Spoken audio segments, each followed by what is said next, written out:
es un poquito de continuidad a lo que el pastor Kevin estaba mencionando hace unos momentos. El tema es evangelismo juvenil en un mundo secular. Hay tantas notas que tomaba en el mensaje previo, porque yo creo que a nivel global estamos experimentando una batalla muy similar como iglesia, y esa es nadar en contra de la corriente. No sé cuántos de ustedes se sientan así como yo. Parece que día tras día es como que todo el mundo estuviera en contra de los valores que la iglesia tiene, los valores que la iglesia aún representa. Y es difícil porque como iglesia joven, como jóvenes, tenemos que presentarnos en lugares como las escuelas, como las universidades, como nuestros propios vecindarios, donde más y más pareciera que estamos solos. ¿Seré solamente yo o hay alguien más que se sienta como yo? Y hasta cierto punto eso, por más valiente que tú seas, por más entregado que tú estés al deseo de hacer un impacto, un cambio en esta sociedad, te sientes abrumado. Y es difícil levantarse y salir y continuar levantando la bandera del cristianismo. No es algo fácil. Pero déjame decirte que esta mañana yo tengo algunas cosas que compartir contigo que te harán recordar, número uno, que no estamos solos. Más grande es aquel que está con nosotros que el que está o los que están en contra de nosotros. ¿Cuántos creen eso? Amén. Nosotros tenemos el poder del Espíritu Santo que ha sido puesto en nosotros como un sello para poder pararnos así como se paró el apóstol Pedro y hablar algo que en algún otro tiempo era para él imposible, porque de alguna u otra forma era iletrado para las cosas de Dios. Pero el Espíritu Santo lo llenó no solamente de fuerza y de valor, sino que de palabra para poder hacer la diferencia. Evangelismo en un mundo secular. ¿Sí pudieron descargar la presentación? Ok.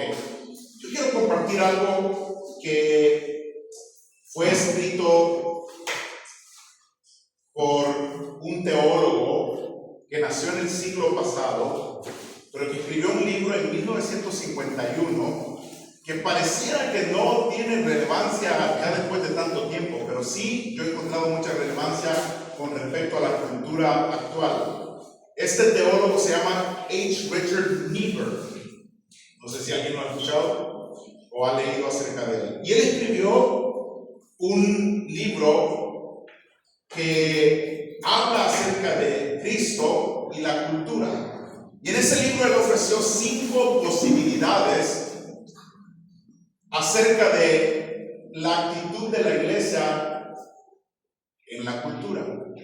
Yo quiero que tomen nota de esto, por favor, porque ahorita vamos a entrar en la palabra de Dios y ver algunos ejemplos de cómo fue aplicado entonces y cómo nosotros podemos aplicarlo hoy en día. Él, ¿lo tiene? Creo que lo están poniendo. Pero déjeme adelantarme. Él escribe primero que algunos cristianos han afirmado que deberíamos ver nuestra respuesta a la cultura actual como Cristo en contra de la cultura. Por supuesto, nuestros valores no son los mismos que los de la sociedad mundana, es decir, la sociedad que no cree en los valores cristianos. Entonces, de alguna u otra forma, hay una continua oposición o hay una continua guerra que nosotros tenemos como iglesia en contra de la sociedad. Entonces, él pone el primer punto como Cristo contra la cultura.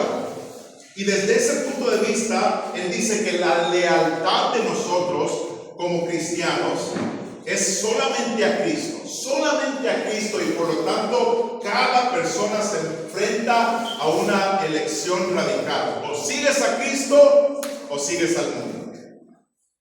Tiene mucho de verdad.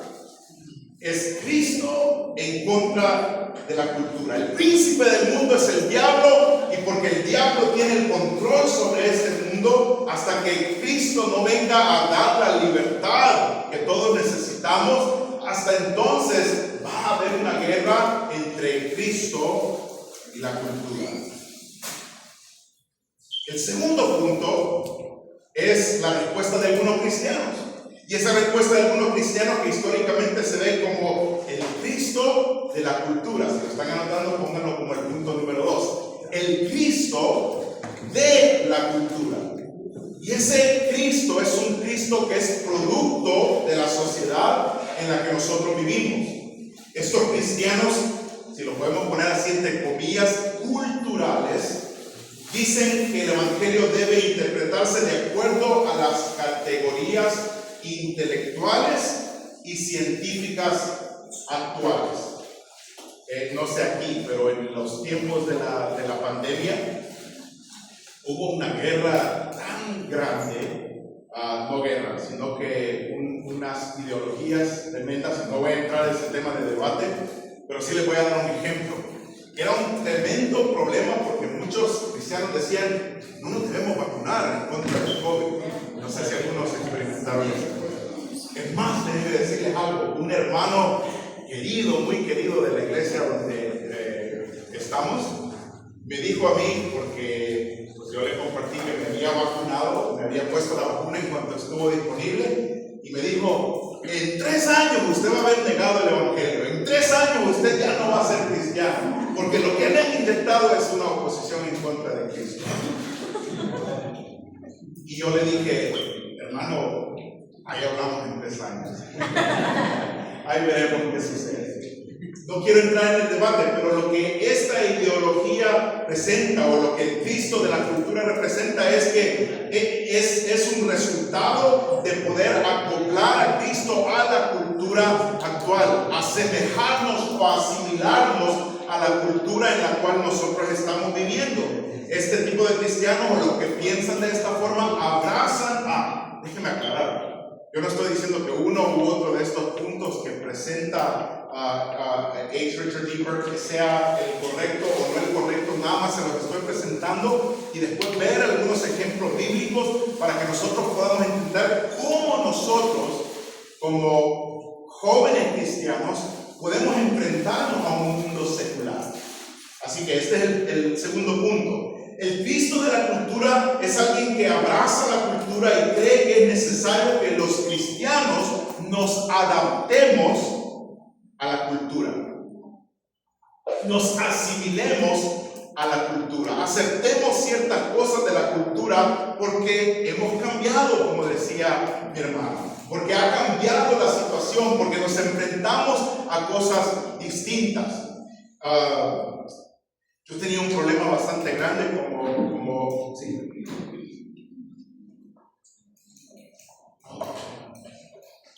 ¿Lo puedo enviar por correo electrónico?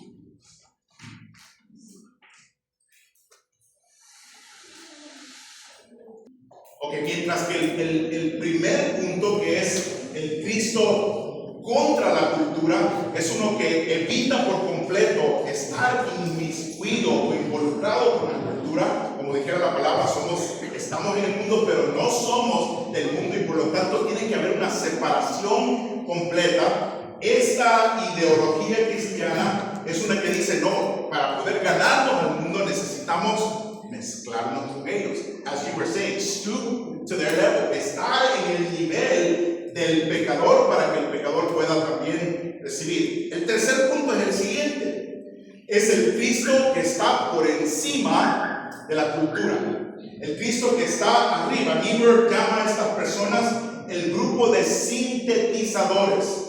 El grupo de sintetizadores porque quieren unir los valores de Cristo a la cultura.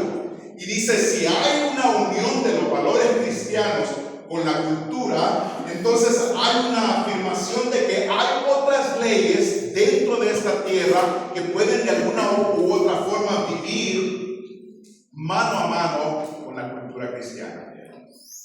Y eso es interesante. Yo tenía un problema en ese pensamiento, me quedé. Tenía un problema en la iglesia donde estamos pastoreando los jóvenes, porque en la cultura de Estados Unidos hay algo que sucede en las escuelas. Y en las escuelas hay el deporte más grande dentro de Estados Unidos es el fútbol americano. Y en el fútbol americano hacen una temporada, cada escuela va en contra de otras escuelas en los deportes, en el deporte primordialmente de fútbol americano, pero aparte también lo hacen como un evento de fiesta para toda la escuela. Todos los viernes por la noche hay un juego de fútbol. Y después de ese juego de fútbol hacen diferentes cosas los jóvenes, se van de fiesta o hacen ciertas cosas. Pero una vez al año hacen algo en las escuelas que se llama el Homecoming Dance, el baile del regreso a casa, que es el último juego del equipo de casa en casa. Y cuando este evento sucede, se visten los muchachos de gala y van a una fiesta y hacen un baile, no un baile así fiestero, sino que pues depende de cada escuela. Pero el punto es este, que muchos jóvenes venían conmigo y me decían: mi mamá y mi papá no me dejan ir al Homecoming Dance, yo solamente quiero estar ahí con mis amigos, yo no voy por hacer ninguna maldad, no hay licor, por supuesto son jóvenes menores de edad, no están fumando, solamente vamos y estamos en grupo.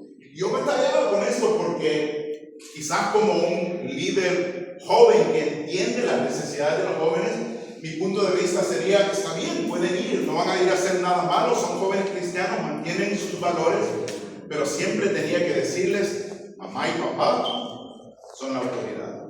Y si mamá y papá te dicen que no puedes ir, sométete a la autoridad de mamá y papá y hazlo así. Yo tenía que hablar algunas veces con algunos padres de familia para tratar de hacerles ver el punto de vista, pero como que caía yo como un poco en el lado liberal, en el lado que estoy soltando mucho el cordón, la cuerda, para que los jóvenes se vuelvan más liberales. Pero de alguna u otra forma yo decía: pero es mejor que su hijo y su hija sea abierto con usted y le comparta sus deseos, le comparta lo que quiere hacer, y que usted entienda la cultura en la cual está viviendo.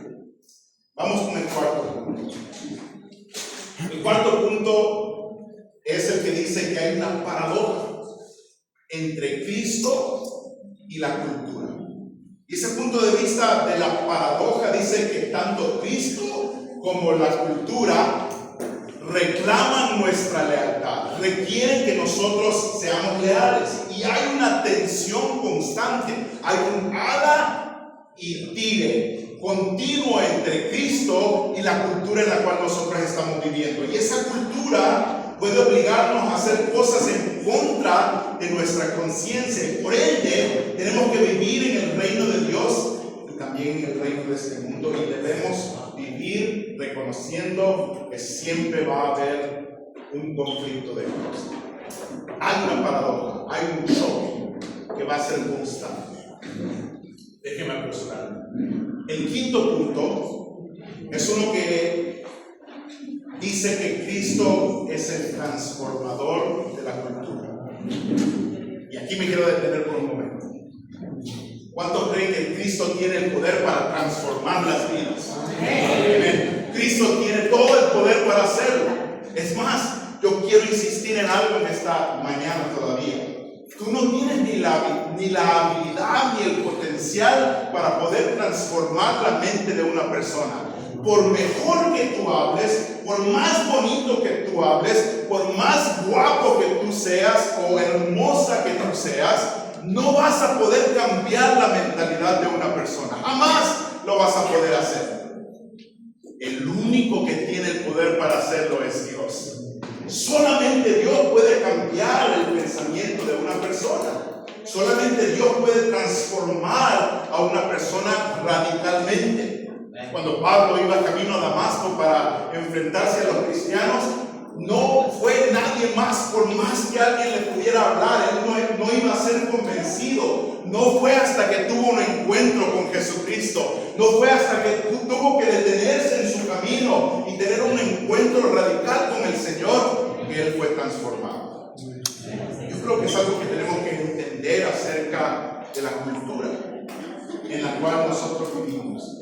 Es algo que es necesario para cada uno de nosotros. Este punto es el optimista sobre la capacidad de los cristianos para poder afectar la cultura, para poder hacer una diferencia en la cultura en la cual vivimos. Este punto cree que la cultura no solo puede ser influenciada, sino que puede convertirse por el poder de Dios. Pero para que eso suceda, tiene que haber algo diferente en nosotros. Y aquí está la pregunta: ¿qué hay de diferente en ti y en mí que la cultura necesita ver para poder ser transformada? Amén. Hermano Pedro, usted acaba de decir que no soy yo el que puedo transformarlo. Usted acaba de decir que es Dios el único que puede hacer ese trabajo. Pero Dios te necesita a ti. Y alguien podrá decir: no, Dios no necesita a nadie. Dios quiere usarte a ti para que por medio de ti tú puedas ser un transformador de la cultura. ¿Alguien está conmigo todavía? Si Anita Fire. El transformador de la cultura es el que ve el resultado del pecado original, el de Adán y Eva.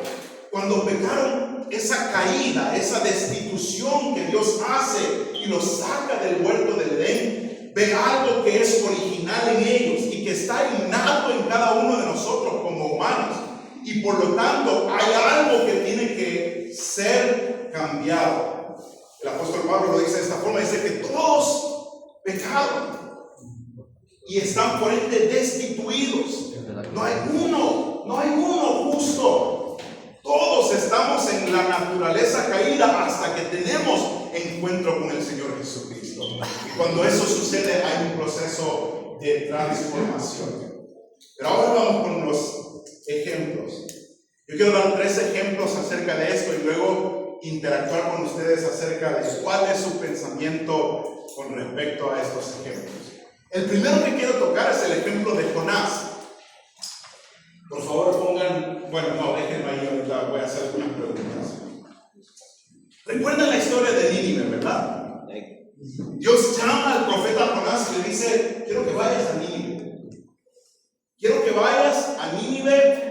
Y hay algo interesante en cuanto al llamado que Dios hace a Jonás. Porque el llamado que Dios hace a Jonás es que vaya a declararle al pueblo de Nínive lo que va a suceder por la maldad que ellos tenían.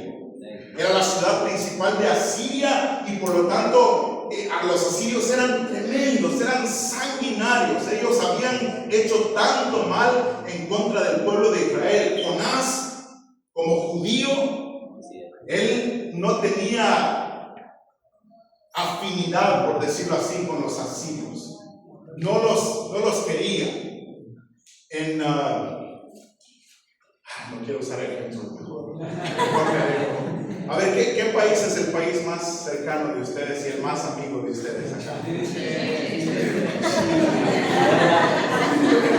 Inmediatamente, casi en unísono, todos dijeron Chile. Hay bastante afinidad con los chilenos. Cuando juegan un partido de fútbol, especialmente si es eliminatoria, todos están ahí abrazaditos, agarrados de las manos, y que gane el mejor, dicen, ¿verdad? Bueno, hagan de cuenta que era como una pequeña enemistad que existía entre los pueblos y Dios llama a Jonás y le dice: ve al pueblo con el cual no tienes afinidad, miren lo que va a suceder. Y yo no voy a describir toda la historia porque la conocen, pero Jonás se pone en una posición de rebeldía por algunas cosas. Porque él, aunque es profeta de Dios, él es selectivo en su mentalidad. Y miren eso, piénsenlo por un momento.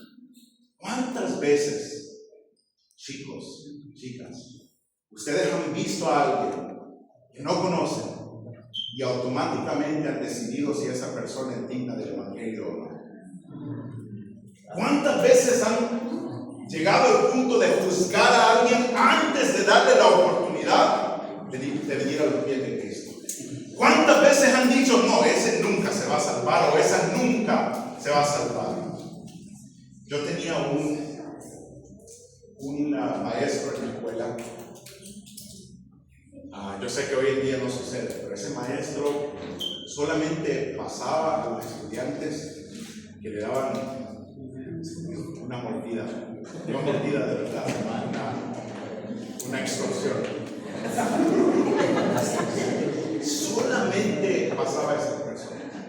Y mi papá siempre ha sido bastante involucrado en la escuela y él era parte de la directiva de los padres de familia, que siempre hay una directiva en las escuelas.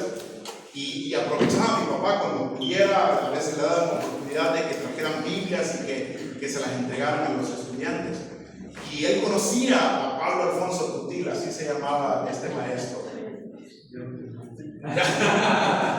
Él conocía a Tutila y qué tremendo ese hombre. Abiertamente lo decía, y no sé por qué duró bastante tiempo ahí, pero ese hombre era malo. Y recuerdo que mi papá lo evangelizaba, aprovechaba la oportunidad para evangelizarlo. Y bueno, pasaron los años. Un día estaba yo caminando en Santa Tecla, en El Salvador, y nos encontramos con nada más y nada menos que Pablo Alfonso Tutila. Yo quiero decirles, al hacer un paso hacia atrás, ese hombre para mí iba directo al infierno. Ese hombre no tenía ni una sola oportunidad de salvación. Pero Pablo Alfonso Tutila se le acercó a mi papá y le dijo: hermano Pedro, tengo 3 años de servir al Señor. Wow. Y le dijo, sus palabras hicieron hincapié en mi vida, y aunque en el momento yo no quería nada con el Señor, cuando el Señor tuvo el momento para mi conversión, yo me acordé de sus palabras. ¿Quién puede dar gloria a Dios por favor?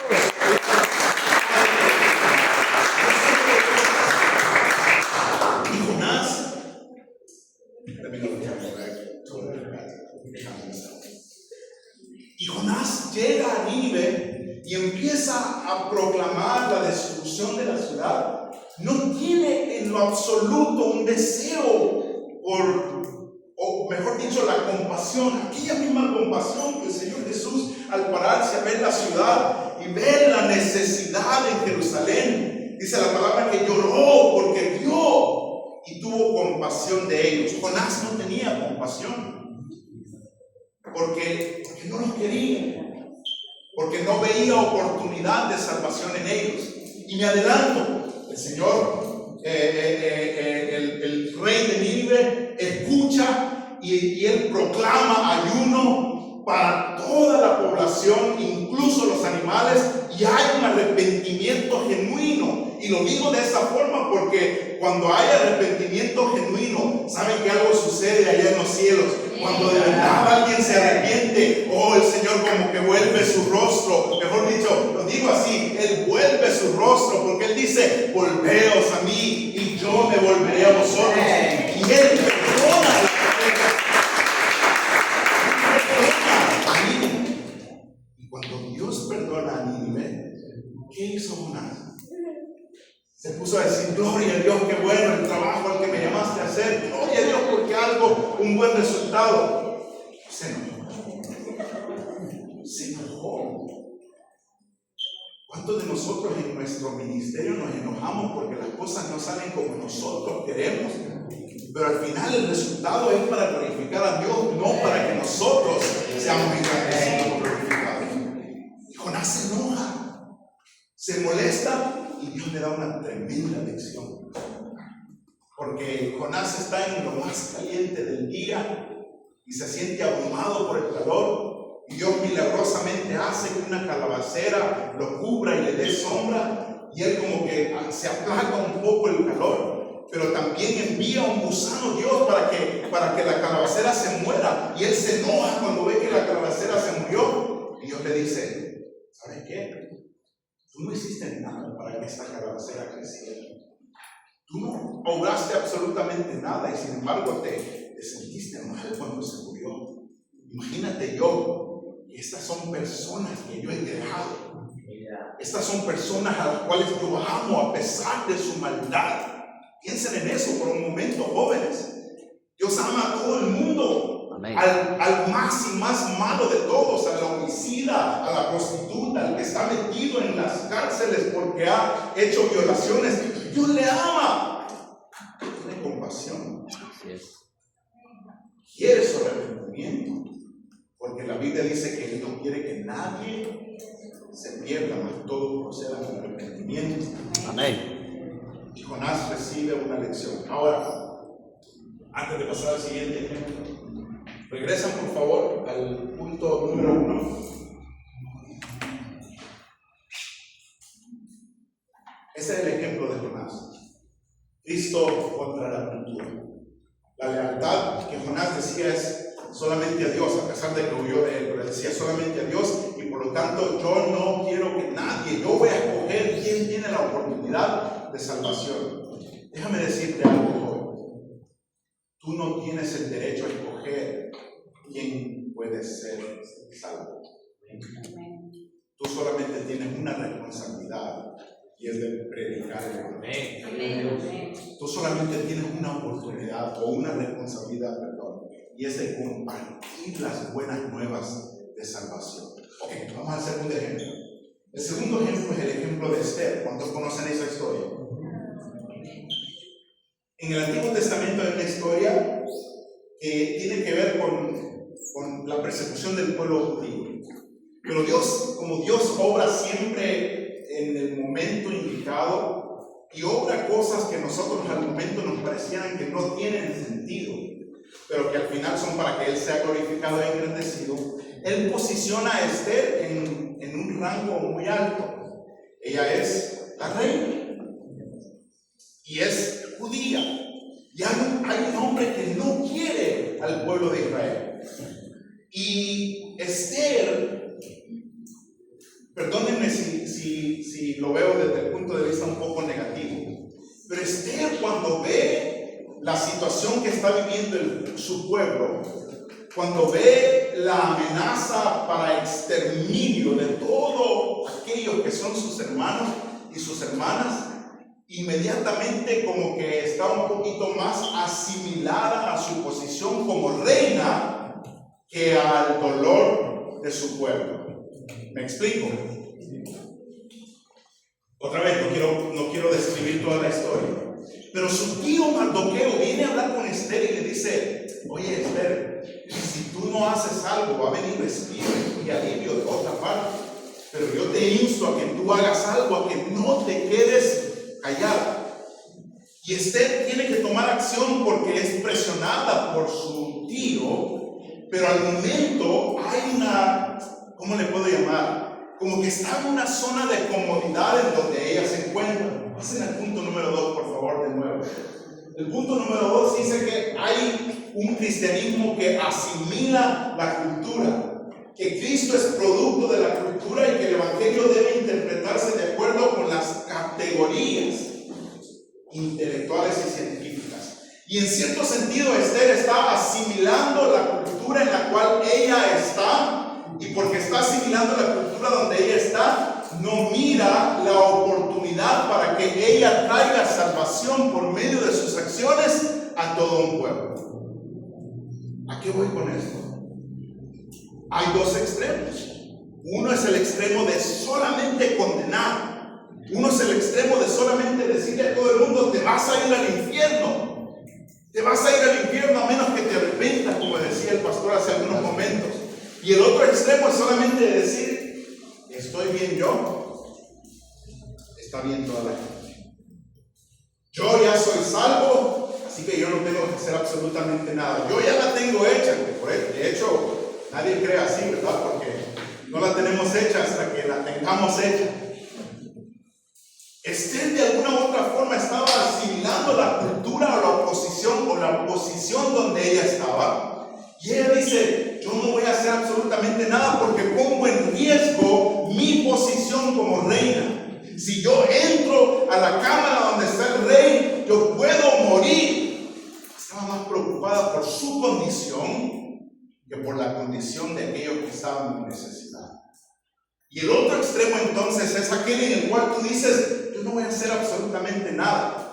Esta generación, el pesimismo cristiano, puede ser que esta generación ya está perdida por completo. Ya no hay vuelta atrás, ya no hay nada que se pueda hacer para cambiar los designios del hombre. Yo creo que esa es una posición errada, mis amigos.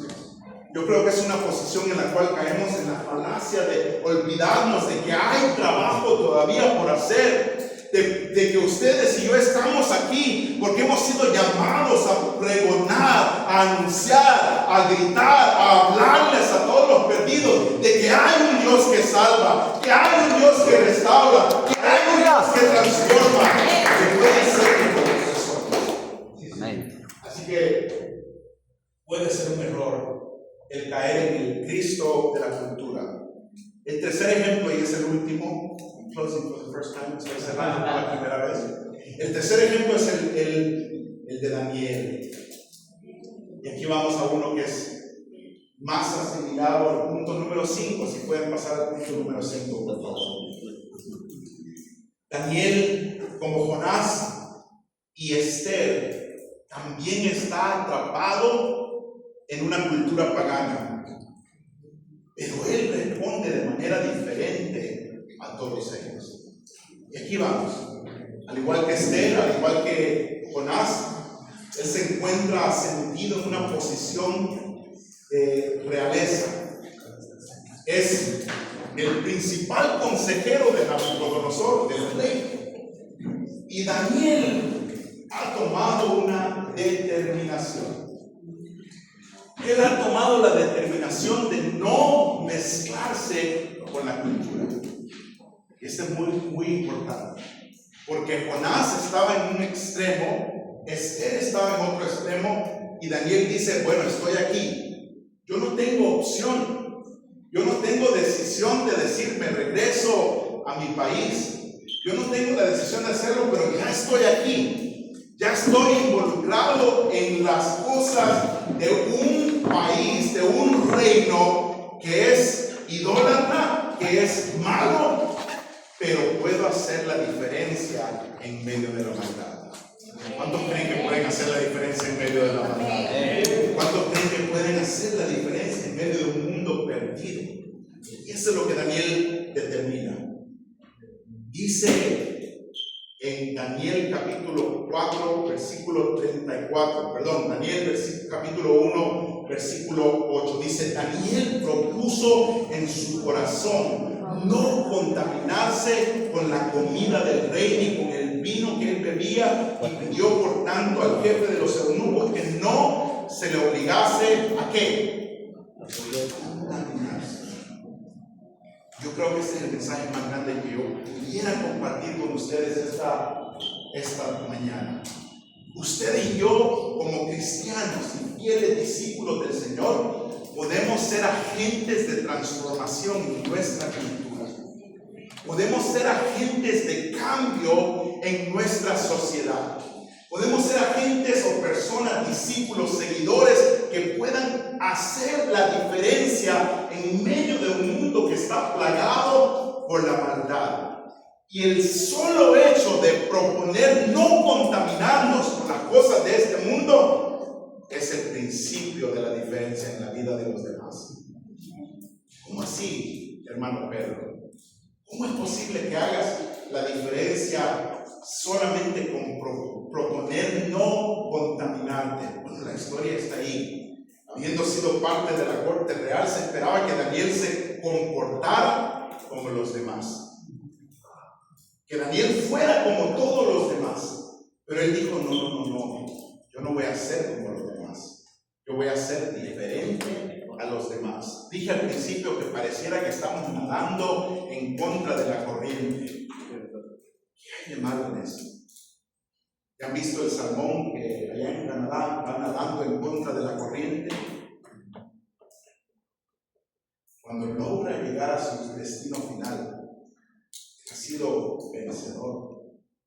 Nosotros podemos nadar en contra de la corriente. Tenemos la fuerza, la potencia, la habilidad para poder hacerlo. Y no solo eso, sino que en el proceso alguien nos está viendo. Es tremendo predicar con el testimonio, amigos. Déjenme decirles eso. Cuando alguien te mira y ve que hay algo diferente en ti, él o ella quieren saber qué es eso diferente que hay en ti. Él o ella quieren experimentar lo que tú estás experimentando. Yo creo que ya basta de que tengamos que escondernos para ir a la iglesia o que no demostremos a los demás tenemos el poder de Cristo en nuestra vida. Yo creo que es tiempo que lo declaremos, pero que vivamos una vida de acuerdo o acorde al llamado que nosotros tenemos. Amén. Y Él propuso hacer. Él se negó a ser como los demás. El pueblo de Babilonia era indiferente a las convicciones de Daniel hasta que vino la enemistad. Hasta que alguien ya tuvo envidia de la posición de Daniel y empezó a formular algo para poder hacerle caer. Y a pesar de que tú te pares en un mundo de maldad como algo diferente, el diablo se va a enojar. Pero por más que el diablo se enoje, por más que el diablo trate de hacerte caer, si tú mantienes la convicción, si tú mantienes la entrega, si tú mantienes el deseo y la determinación de no contaminarte con las cosas de este mundo, vas a hacer la diferencia. Vas a hacer algo diferente.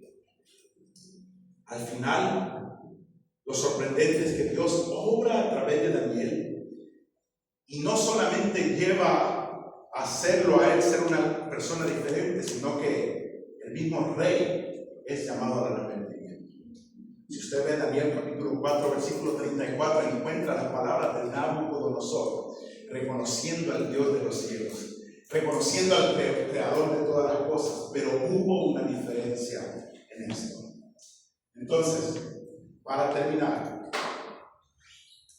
si nosotros vemos estas 5, llamémosle ideologías acerca del cristianismo, la pregunta es: ¿cuál es la correcta? Y aquí yo quiero preguntarles a ustedes. Vamos de nuevo, la número 1, Cristo contra la cultura. Somos nosotros en contra del resto del mundo y tenemos que ser radicales por ello. Punto número 2, el Cristo de la cultura. Nosotros somos un producto de lo que ha sucedido en la evolución de la humanidad y por lo tanto tenemos que de alguna u otra forma mezclarnos con la cultura. El número 3, Cristo por encima de la cultura como sintetizadores. Nosotros estamos por encima, pero podemos hacer un cambio desde arriba, without stooping down, pastor, sin hacernos hacia abajo, sino que simple y sencillamente podamos estar por encima de todos. El número 4, el Cristo y la cultura en paradoja. Hay un choque constante, y porque hay un choque constante, jamás vamos a poder tener comunión con la cultura. Y el último punto, el Cristo transformador de la cultura. ¿Algún comentario, por favor, o alguna pregunta?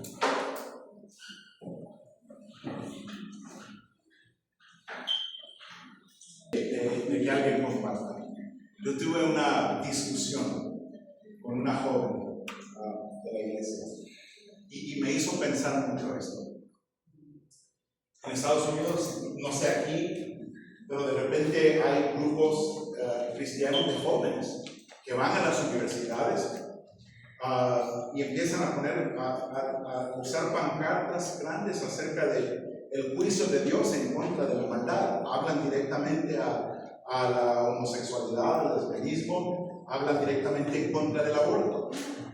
Y esta joven de la iglesia puso un post en Instagram y dijo lo siguiente, dijo: esto no representa los valores cristianos. Dijo, esas personas no representan el amor de Cristo. Cristo tiene amor para ellos y por lo tanto es malo que ellos estén ahí hablando en mal en contra de esto. Y yo le contesté y yo le dije: pero si Cristo, la verdad, si tú ves el mensaje de Cristo, no era un mensaje de amor siempre, como usted y yo lo podamos ver. A veces Cristo era bastante duro con su palabra. En una ocasión los discípulos le dijeron: Señor, se está yendo la gente. Y él les dijo, casi como que, si ustedes se quieren ir, también váyanse. Pero yo no voy a cambiar mi mensaje, fue lo que el Señor les dijo. En una ocasión, una mujer se le acerca pidiéndole misericordia y él le dice unas palabras que ahora serían tan políticamente incorrectas. Le dice: es lícito dar el pan de los hijos a los ricos. Alguien diría, lo crucificaría otra vez al Señor Jesús por decir palabras así, quizás en algunas iglesias. Mas, sin embargo, cuando él ve la actitud de ella, él encuentra una fe que no es comparable con la que allí incluso en Israel. A lo que voy es que la palabra de Cristo era difícil. Entonces yo le digo esto a la muchacha y ella me dice, empezamos a un debate bastante fuerte y no la pude convencer yo a ella, ni ella me pudo convencer a mí, pero después me quedé pensando, ¿en qué punto estoy yo? ¿Estoy solamente condenando? ¿O estoy tratando de encontrar cómo yo, como persona, puedo ser un agente de transformación en un mundo secular? Ok, ahora sí, abro el espacio para una pregunta o comentario. La pregunta que tengo el día de hoy es, por ejemplo, si nosotros hemos entendido este mensaje, ¿no? Y creo que cada uno ya está en la capacidad de discernir cuál es el mejor punto, pero si nuestra realidad a nivel de iglesia es, por ejemplo, que Cristo está por encima de la cultura, ¿cómo nosotros poder lidiar con ellos si hemos elegido ser transformadores? O sea, impactar la cultura, no que ser imponentes, sino a través de nuestro testimonio, de nuestra vida propia, transformar, ¿no? Como el quinto punto. Pero si estamos rodeados de una iglesia o una congregación que no tiene ese punto de vista, ¿cómo poder lidiar con ello? Excelente pregunta. Y te agradezco mucho por eso porque yo veo una transformación, un cambio radical en la iglesia. Y a veces nosotros, incluyo, ¿verdad? Nosotros como jóvenes queremos hacer la diferencia, pero que como de alguna u otra forma somos detenidos por alguna fuerza dentro de la iglesia, no es ni externa. Yo les digo algo, tal vez no será el mejor ejemplo, pero cuando José y María fueron a Jerusalén a adorar y el Señor Jesús estaba pequeño todavía, dice que regresaron y después de 3 días de camino se dieron cuenta que Jesús no estaba con ellos. Y empezaron a buscarlo por todas partes. Y lo encontraron en la sinagoga. Y estaba admirando a todos los religiosos, el pequeño, el niño. ¿No les llama la atención eso? Nosotros podemos, con nuestra actitud, si está centrada en la palabra de Dios, podemos admirar incluso a aquellos que rechazan nuestra posición como jóvenes. Pablo le dice a Timoteo, ninguno tenga en poco tu juventud. Y el punto es que nosotros, pero de veras les digo, empieza, el predicador ayer decía, empieza en Jerusalén, y él decía, Jerusalén representa a nosotros. Empieza en nosotros, porque no debe de ser solamente de palabras, tiene que ser nuestro testimonio. Si tú predicas fuerte con tu testimonio y demuestras que eres un Daniel, que está dispuesto a pararse en medio de una sociedad corrupta, sin contaminarte, sin comprometerte, van a notarlo todos. Se van a dar cuenta todos. Y esa es la mejor forma. Yo quisiera añadir a esa pregunta. Yo creo que el mundo lo que está necesitando son modelos que inspiren. Y lo que decía el pastor Pedro es cierto. Nosotros tenemos que modelar con nuestro ejemplo, pero cuando tú estás modelando con tu ejemplo, como decía Pablo, no, que nadie tenga en poco eso, antes bien sé ejemplo, entonces, y hace una lista de todas las virtudes que un joven debe de tener. Ese ejemplo que tú estás modelando no solamente está impactando a la gente afuera de la iglesia, sino también está impactando a la gente dentro de la iglesia. Y hasta el día de hoy yo no he visto a un joven, un líder ejemplar, no ser respaldado por su iglesia, a pesar de que quizás no hayan, digamos, algunas cuestiones en tema de metodología que estén de acuerdo con algunos líderes de la iglesia. Pero si tú eres un líder ejemplar, la gente te va a respetar, aunque a veces no están de acuerdo contigo. Entonces, tu ejemplo y tu modelo no solamente inspira a la gente de afuera, también inspira a la gente de adentro. Muchas veces nosotros estamos muy enfocados en tratar de alcanzar únicamente a la gente de afuera, inspirar a los de afuera, pero no nos estamos dando cuenta que también nuestro impacto está siendo dentro de la congregación, dentro de nuestra estructura, dentro de nuestra denominación, y con nuestro ejemplo vamos a modelar y la gente se va a inspirar. Yo tengo un ejemplo.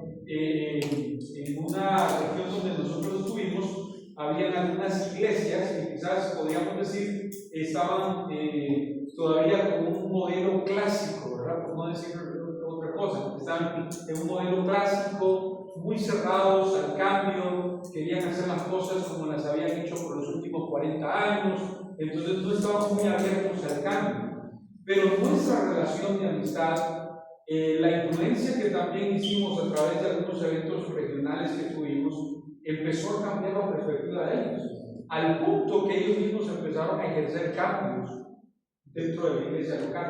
Lo que te estoy diciendo es de que nuestra influencia tiene mucho que ver con el cambio, tanto afuera como adentro. Y la influencia se da a través de nuestro testimonio y el modelo de vida que nosotros tenemos. Si tú inspiras, la gente te va a seguir.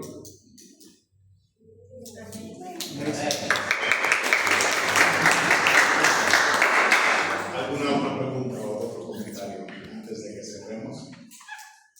Lo siguiente, ¿no? Que quiero mencionar que cada generación que vamos avanzando, siempre encontramos distintas culturas, por decirlo de esa manera.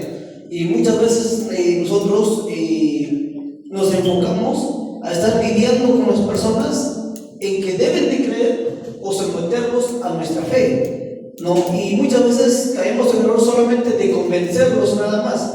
Y como antes mencionabas, ¿no? Yo creo que es mejor demostrar el amor de Dios con nuestras acciones hacia las demás personas.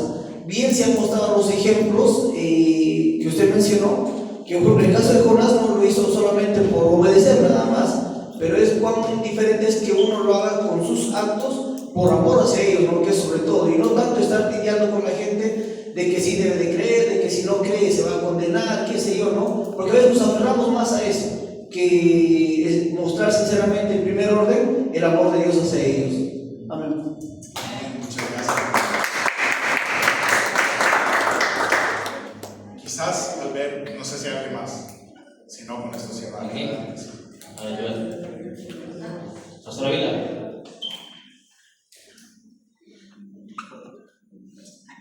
Gracias. Pastor, empalmando lo que también nos predicaba el pastor anterior, me parece que van alineados los dos. Creo que la fe que nosotros profesamos en Cristo debemos presentarla como una propuesta a la sociedad. ¿No? Decía el hermano, obligar es un poco tedioso y no funciona. Entonces debe ser una propuesta, y justamente esa propuesta se debe presentar en situaciones concretas, ¿no? Nuestro pastor anterior hablaba de la situación emocional, psicoemocional de la sociedad. Entonces, si nosotros tenemos el diagnóstico de los problemas, los asuntos que están por atender en las diversas edades, diversos grupos, entonces ahí es donde podemos empalmar a Cristo y en su desarrollo, ¿no? Y creo que es la manera de evangelio que podemos alcanzar más que imponer. Gracias. Amén, amén. Muy buen comentario, gracias. Con Joel, último. Pastor, quería hacerle una consulta. Yo sé que ahorita estamos hablando mucho de cultura y realmente quizás donde se ve ese mayor desafío, como usted también lo dijo, es en las universidades. Entonces, ¿cómo podría ser, pastor, un joven universitario que tiene convicciones en la fe, cómo podría él modelar en la universidad para poder transformar esa cultura universitaria donde él está rodeado? Eso quisiera preguntarle, pastor. Excelente pregunta, y qué bueno que la ha hecho, porque es uno de los lugares, a mi juicio, es uno de los lugares en la universidad donde más fácilmente la fe puede ser trastornada. La ciencia pareciera ser que siempre está en choque contra la fe, y por lo mismo que implica. La fe es creer en algo que tú no puedes ver, o por lo menos que la sociedad no puede ver y palpar, mientras que la ciencia todo lo trata de utilizar algún método para poder comprobarlo. Entonces, la respuesta que yo te doy en ese sentido es: todo comienza con el movimiento de la fuerza. Si tú estás solo en una universidad y no tienes un grupo con el cual tú puedes demostrarle a otros la fe que tú profesas, va a ser un poco más dificultoso. En Estados Unidos ahora mismo hay un movimiento bastante grande protestante que está simple y sencillamente haciendo lo siguiente: yendo a las universidades, presentando los temas de la fe cristiana y haciendo un debate, invitando a hacer un debate. Y por supuesto, hay personas que lo hacen con mucho conocimiento, hay hermanos que conocen de la palabra de Dios y que se sientan en un lugar en las universidades y dicen: el que quiera venir a debatir algún punto, háganlo, y estamos dispuestos y contentos a hacerlo. Pero forma un movimiento de gente afín al pensamiento de la fe de esta persona que está apoyándolo también, y eso empieza a tener un llamado a los demás. Nosotros como iglesia hemos hecho algo no en las universidades, sino que en las escuelas públicas.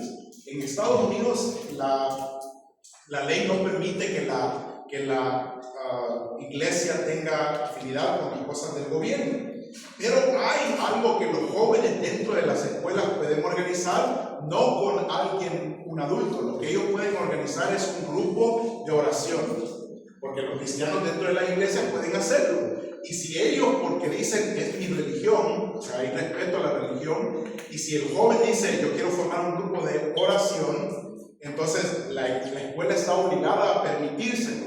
Y ese joven puede llamar a su pastor de jóvenes, que estoy yo dispuesto para que pueda guiar esa oración. Entonces yo voy a la escuela y aprovecho el momento en el cual estamos en la oración para también compartir el evangelio. Y les digo a los muchachos que son cristianos: inviten a sus amigos, y ya juntos ese grupo va creciendo poco a poco, y después hay oportunidad de invitarlos a la iglesia, y de tarde o temprano hay resultados que son palpables. En mi opinión, se puede hacer algo similar en las universidades también.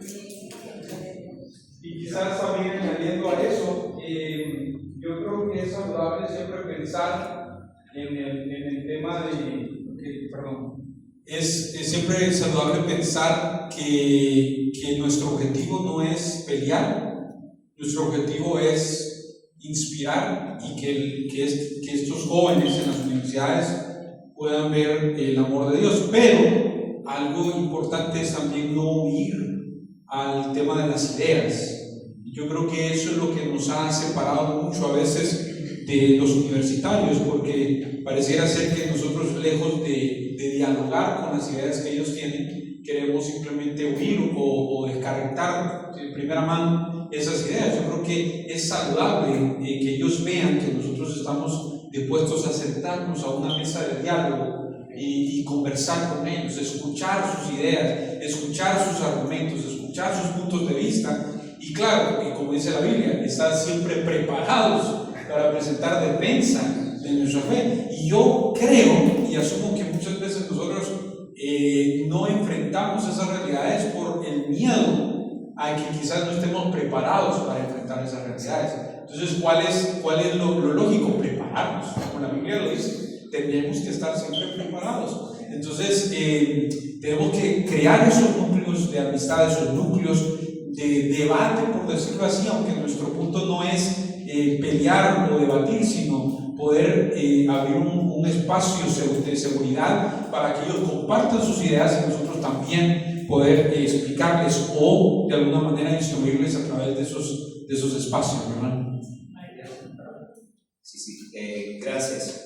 Bueno, quiero señalar que en este tema siempre van a haber muchísimos aspectos filosóficos, éticos, que nos pueden llevar a una cadena interminable de peros. Con esto lo que quiero decir, voy a poner un ejemplo. Voy a poner un ejemplo. Supongan que alguien está por tirarse de un puente porque se quiere quitar la vida. Hay equipos de rescate que están capacitados para cuando ven eso, llegar, no a dialogar, no a hacerlo reflexionar, no, a agarrarlo como puedan para salvarle la vida. Ahora, qué complicado, ¿no? Porque alguien puede decir, pero están atentando contra su voluntad. ¿Cierto o no es cierto? Exactamente, están violentando su derecho de decisión. Wow, pero es una vida la que está en juego.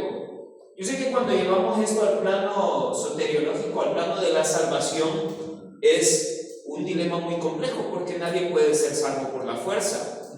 Sin embargo, hay que reconocer que muchas veces en nuestro afán de no ser lesivos y de ser extremadamente cuidadosos, podemos estar viendo gente que se va a tirar del puente y nunca le dijimos nada porque ay, se va a sentir mal. Quiero recomendarles una lectura. Por favor, tomen nota a los que les gusta leer y les recomiendo mucho que lean este libro. Se llama Una llamada compasiva a la contracultura, de David Platt, así con doble T. David Platt, con doble T, sí. Esto es irónico, porque ser o estar contracultura no parece que sea tan compasivo. Pero en el plano de la fe, decir al que está mal, que está mal, es un acto de amor. Y no es opción para nosotros, es una obligación, es un mandato a hacer ver. Cristo dijo que no había venido a traer paz al mundo, sino división, discordia. ¿Por qué? Porque muchas veces las cosas que decimos no van a ser bien recibidas, pero si no las decimos nosotros, ¿quién las dirá?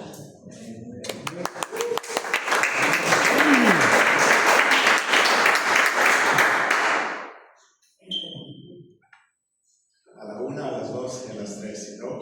¿Alguien más?